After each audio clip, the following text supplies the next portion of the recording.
Bildiyiniz kimi 12 yanvar əskər ölümlərinə yox aksiyasında saxlanılanlar var idi və saxlanılanlar cərimələnmişdilər.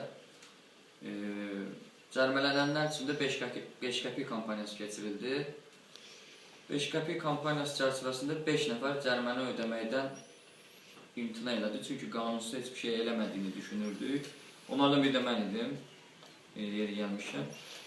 Və hal-hazırda vətəndaş itaətsizliyi kampaniyası keçirirlər.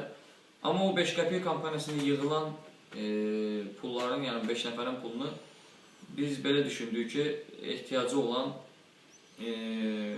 vəziyyəti yaxşı olmayan, qeyri-döyüş şəraitində vəfat etmiş ailələrə və ya hal-hazırda ailəsində olduğumuz Davud Cəlilovun, yəni əsgərliyə gedib və iflis vəziyyətə düşüb, kiçik də olsa bir hissəsini yardım kimi verək.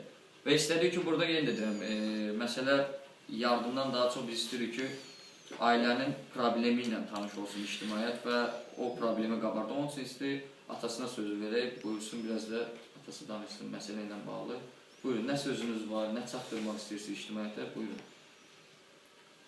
İctimaiyyətə mən nə çatdırım? Nə olub, nə oldurulub, hamısı yerindədir. Hamısı göz qabağındadır. Uşaq gedib, məzuniyyətə qayıdıb gəlir.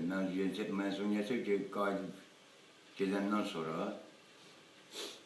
uşaq düşüb bu hala. Nə deyirlər, çarəsi nədir? Yəni, harada müalicə eləmək? Sizə yardım edən varmı, yoxmu? Xeyr, bir nəfər gəlmişdi bura, yardım gətirmişdi, 347 dollar. O da Türk vətəndaşları yox, bizim öz Azəri vətəndaşlarımız Türkiyədə oxuyublar. Onlar yardım göndərmişdilər, Allah köməklər olsun. Qalır, başqa yerdən heç bir köməklik olmur. Hökumət sərdən köməklik yoxdur. Hökumət sərdən köməklik yoxdur. Siz indi nə düşünürsünüz? Yəni, harada müalicə eləməyi düşünürsünüz? Mən istəyirəm ki, saat hal-hazırda onun anası da, anasının böyük qardaşının oğlu da gedib və əl varamaya pasport çıxartmalar, İrana. Görən İrana aparmaq istəyir, görə bu uşağın haqqında olur. Və sizə yəqin ki, maddi olaraq böyük xərclər lazım olacaq. Düzdür? Hamıya lazımdır, lazım xəstə uşaq. Buna yardım lazımdır. Vətəndaş tərəfdənmi, hökumət tərəfdənmi? Ancaq olmadı. Nə hökumət baxdı, nə vayenli baxdı. Vayenli gəldi, burada söz verdik. Ay maşınını biz özümüz tutacaq, nə belə yardım eləyəcək. Hələ Rus demiş, niyyət vetilib. Heç nə yoxdur. Yalancı ifadələr gəlib verirlər, çıxıb gedirlər. Davudun indi son vəziyyəti nə deyil? Ancaq yemək yiyir? Bəli, yemək yiyir. Məsələn, çay içir, bir-iki qurtum belə. Ancaq onu Allahdan aşağı anası saxlayır. Neçə illər o yatdı Balinsada, hospitalda.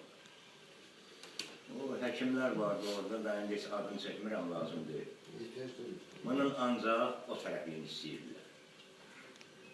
O tərəfini. Ancaq anası qoymur. Anası saxlar onu Allahdan aşağı.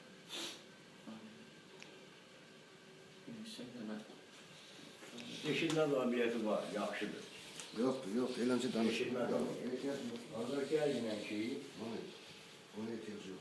Əgər mən eşitmirsən, nətər işinə qalmışdır? Deməli, göz görmür.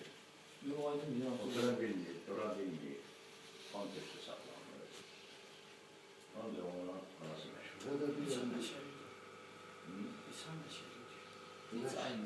Ama bir ay kalmıştı yani. 3 ay. 3 ay qalmış. 3 ay kalmış.